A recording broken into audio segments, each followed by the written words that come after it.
75 ел элек 1939 елның күзендә сәхнәгә куйган була. Репетициялар барышында Сәйдәшев пьесаның авторы Хәбибулла Фәтхуллинга була иде. Хәбиб, син беләсеңме, мин бит репетицияларда җылап утырам, тыела алмыйча җылыйм. Ә бу җырларны син мин бер төн эчендә язган дип уйлыйсыңмы? Юк, мин аларны күп вакыт, ничә көннәр буе уйлап йөрдем. Ә күбесен, күп язган вариантларымны юк иттем ди. Менә шундый кичерешләр астында туган җырлар арасында Рәйсәнең икенче җыры, халык күңеленә һәм җыр китапларына Тургай исеме белән күчкән җыр да бар.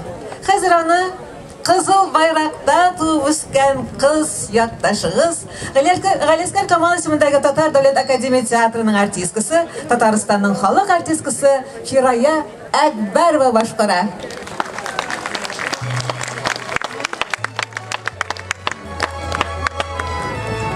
Сәннәрмесез, авылдашлар?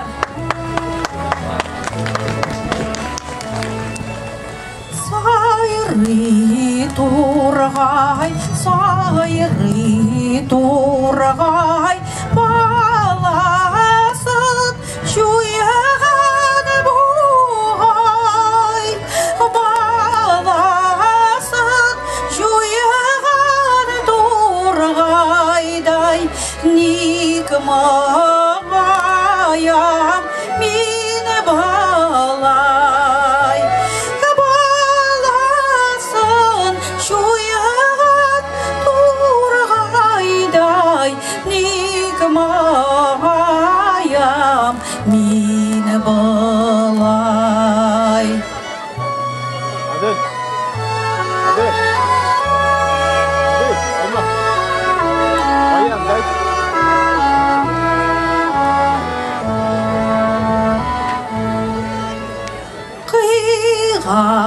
Кыйга каз кышкыра, мин